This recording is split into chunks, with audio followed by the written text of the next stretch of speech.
Hey y'all, Ramdino here, coming at you from North Carolina, where it is the last day of summer, thank goodness. Can't wait for fall to get here. Well, also today, I am paying tribute to my Appalachian State Mountaineers. They beat the UNC Tar Heels, which are in a higher division than they are, so congratulations to them. Good job, fellas, and appreciate that. Look forward to the year that y'all got coming to you. So, if you're new to the channel, this channel is all about my adventures on the Appalachian Trail. It's also about building the hiker community and supporting the Appalachian Trail through hikers this year, whether it be no-bow, sobo, flip-floppers, or anything in between. So we still got a lot of folks out there on the trail. A lot of folks have gotten off the no-bows, either summited or for different reasons, but we're excited about continuing the season as it begins to wind down. So let's go ahead and get with our update. If you are new to the channel and you're not a subscriber, the best way that you can help me build the hiker community and support the thru hikers is to subscribe down below and hit that bell to get the notices. And then that way you'll get our, hey Coda, you'll get my weekly notices of my update throughout all the updates that I do every week. They are weekly updates, and we want to make sure that you don't miss any of those. And then what you can do is you can go to my Facebook page at Ramdino Roaming the Trails, and there we've got a list of the links to all the social media accounts to the folks that we're tracking this year and the folks that are left out on there on the trail. So hope you'll be a part of that. Help me support them as they are going on their quest. So go ahead and get to the meat of it today. So we've got somewhere around in the low 800 number that have summited at Katahdin. So congratulations to all of those folks as they continue. We are winding down the summiting season. Somewhere around between now and the end of September will be when most, if not all, of the no-bow hikers will be summiting. But we still got a lot of flip-floppers out there. Still got folks that are soboing. We'll talk about some of those in a minute. Sobo right now, we've had 80 plus sobos checked in at Harper's Ferry on their trip south. So somewhere in the low 80s, we just kind of crossed over that threshold the end of this past week. So that's where we're at down there. So of course, we had around 350 folks that registered sobo. So not all those folks will make it, just like not all the folks that registered no-bow make it, but be very interested to see how many folks do make it, how many folks do get checked in. Congratulations once again to all those folks that summited at Katahdin, and we do have one that I'm aware of that has summited at Springer. We may have some others, but we'll talk about that in just a minute. Folks that have summited at Katahdin, Lightning McQueen summited here earlier this week. Congratulations to her. She had to battle through getting stung like 20 times by hornets on one occasion, and she had, I believe she had may have been Lyme's disease, if I'm not mistaken, and I think she also had some injuries, but she battled through anyway. And so Lightning, great job getting through and persevering and making it happen. Our first sobo was, of course, Yellow Shoes, and he summited at Springer just a little while ago, and congratulations to him. And then we also had Moonwalk, who summited recently here at Mount Katahdin, and of course he was no-bow. So congratulations to both of those guys. And Jellybean, she summited, and she was number 799, and that happened earlier this week. So that's why I'm pretty certain that we're above 800 now, probably in the low 800s. And then also 10 more summited at Katahdin. So congratulations to all those folks. Whether you summited at Katahdin at Springer, we're awful proud of you. And great job, fellow. We got a lot of folks that we're tracking that are going to be summited over the next, this next coming week, as well as the next 2 weeks, but particularly this coming week. So all those will be no-bows that I'm aware of. So we'd like to track some more sobos. We'll go ahead and go through the list of sobos, and I mean the no-bows and the sobos and where they're at on the trail right now. But one thing I did want to mention is that we're kind of sobo poor around here. So if you have some sobos that you're tracking that I'm not tracking, that not on the page, I'd appreciate it if you'd let me know. We want to make sure that we are including everybody in our efforts here. We don't want to leave anybody out. And that also includes folks that have summited. Even if we're not tracking you on a regular basis, we want to make sure that we are including your momentous accomplishment to summit. And so please send that to us, And or if somebody out there knows of somebody that we're not tracking, please send that to us as well. We want to include everybody that we possibly can on here. Weather report for this week, Logan Brook Lean-To there in the 100-mile wilderness. You're going to have about a 50% chance of rain on Monday and Tuesday, but it's going to be just a slight bit of rain. It's going to be less than 1/10 of an inch. Your temps this week are going to be the highs going to be in the 50s, and your lows at night are going to be in the low 40s. So it's starting to get a little chilly up north. Fingerboard Shelter in New York, which is at mile 1,380, you've got a pretty good chance of having a Monday rain. Your daytime temps are going to be in the high 60s to the mid 70s, with your nighttime temps getting down into the high 40s and the low 50s. And then Back Oven Knob Shelter in Pennsylvania at mile 1,241, you're going to have a chance of rain as well. Your highs are going to be in the mid 70s during the day, with your lows going to be in the low 50s at night. Ship Shelter in Virginia at mile 528, you got a slight chance of rain on Monday, and your daytime highs are going to be in the 70s, with your lows, and your nighttime is going to be in the high 60s. So humidity start moderating. Humidity really shouldn't be that much of a problem. Temps really shouldn't be that much of a problem either. And then rain, of course, is not going to be a problem, except for possibly Monday and a little further up, Monday, Tuesday, and Thursday up in Maine.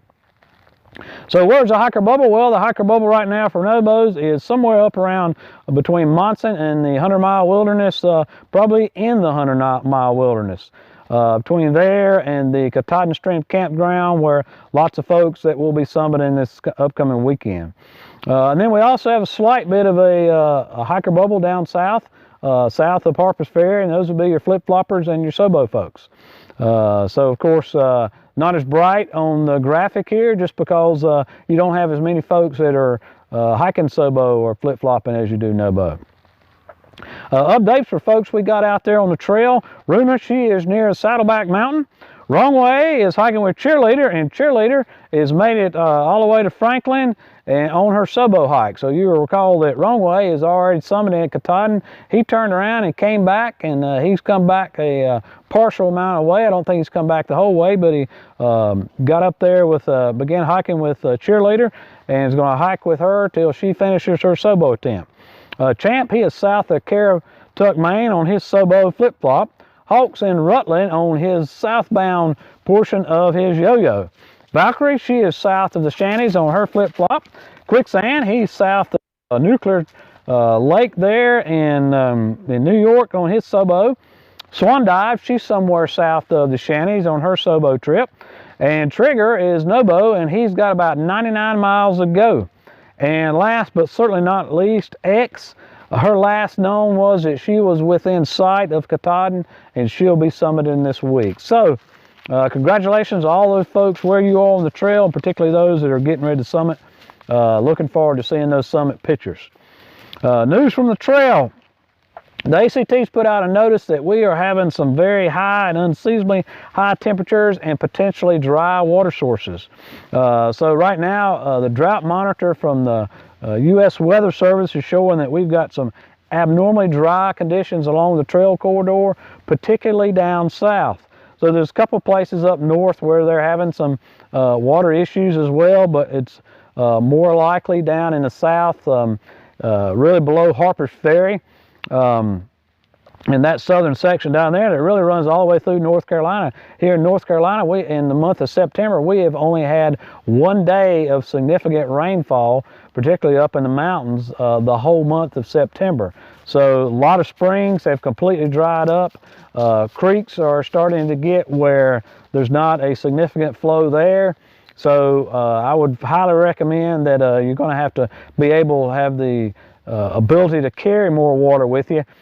Typically I carry two 2-liter smart water bottles, and you know, if there's plenty of water on the trail, I'll only fill one halfway up. But in this case, I may actually carry 3 if I was on the trail, and you definitely need to have a scoop of some type.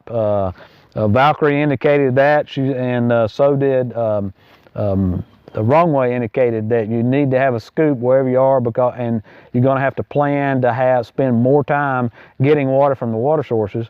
And you may actually, while some of the pipes are dry, even around some of the shelters, you may have to go a little further downstream to get enough water or get enough of a puddle to even scoop out of. So just keep that in mind as you're hiking. Take advantage of those water sources when you come across them, because you're going to need those significantly, particularly when you're in down south. John Springs Shelter, which is at mile 710, Catawba Shelter, and these are all NOBO miles, so always when I give mileage, unless I tell you otherwise, it's NOBO miles. So John Springs Shelter is at mile 7, actually 711. Catawba Shelter is looks like around 712, and Pig Farm Campsite's at 714, and Campbell Shelter's at 714. And then there's Lambert's Shelter Campground. All of those places have low water to no water. So just be aware of that. Know those mileages may be off because they're all crammed together there.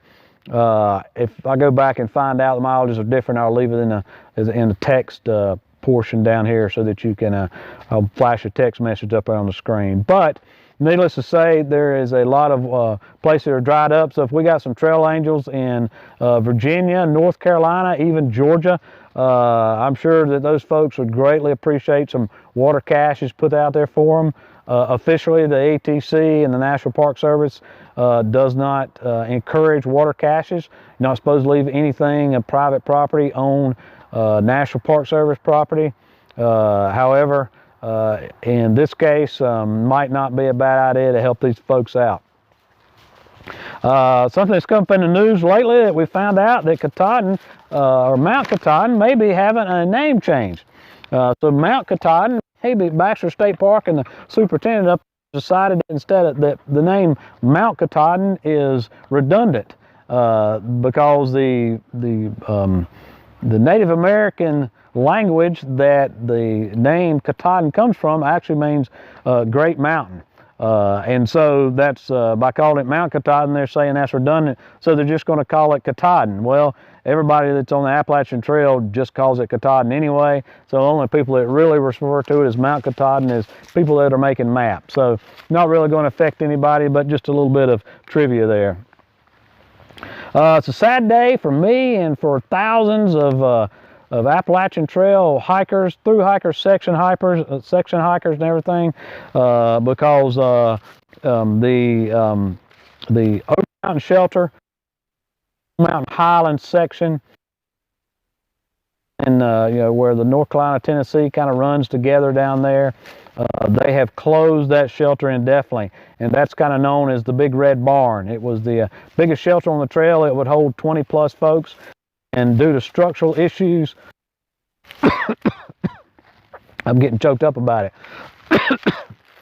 Due to structural issues, they have decided to close that, the National Park Service, National Forest Service, indefinitely, which means probably unless somebody comes up with some funding to repair it, that it is may very well be taken down.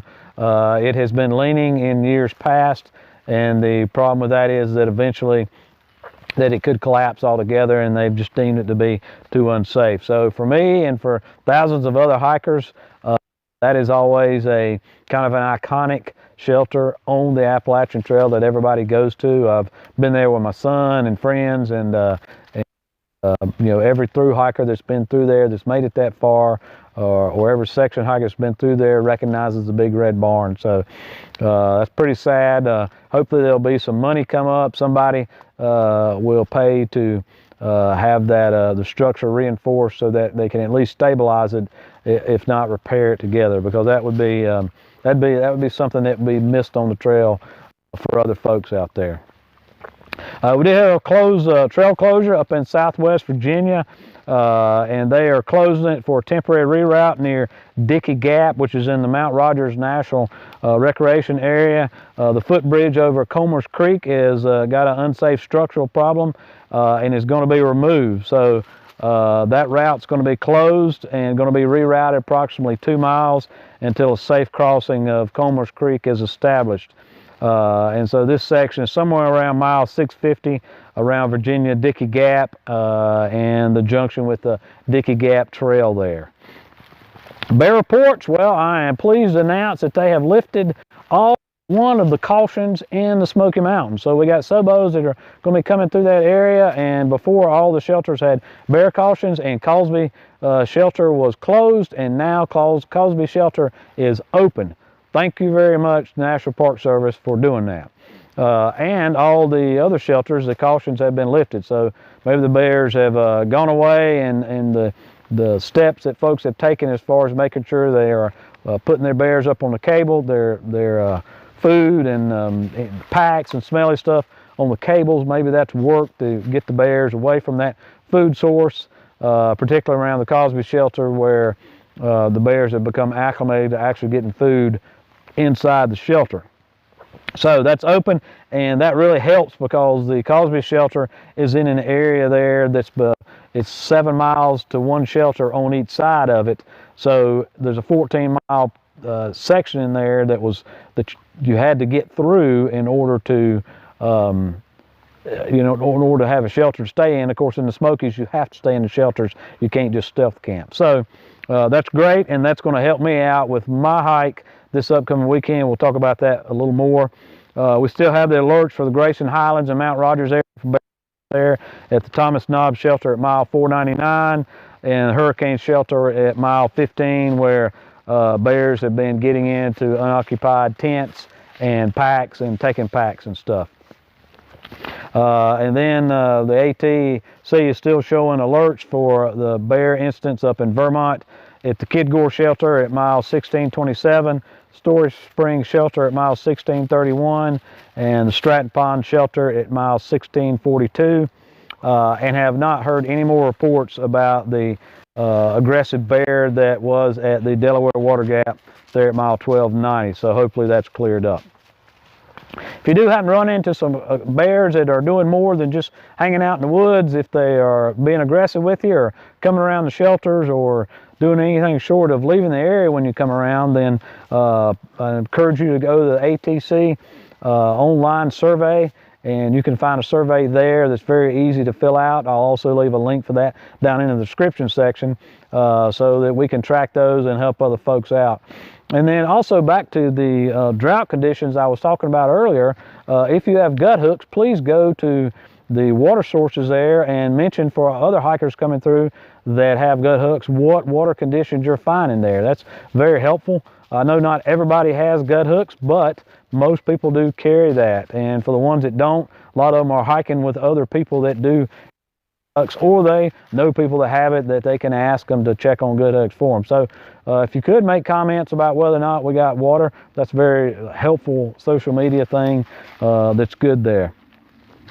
So about my upcoming hike, I do have my backcountry permit. I'm excited about that. I was able to go and change it to include Cosby Knob shelter, so that's going to level as far as hiking the amount of mileage that I was going to have to hike in between shelters in the Smokies. So I'm excited. I was already excited about it. Was going to make it happen anyway. It'll be much easier. So doing a pre-trail, pre-hike video on that, and a post-hike video. So look for those coming up. I'll also be doing one about an approach trail to Deep Gap and the ATC where it runs through Deep Gap called the Kimsey Creek Trail. I've got coming up, and then I'll also be coming up about a video about what I'm going to be doing for next year's class of through hikers for 2020. So I'm excited about all that. Things that are happening here on the channel. What I'm really most excited about is getting out there on the trail. So folks, that's it. I appreciate you hanging in there to the end. As always, appreciate you, and we'll see you out there.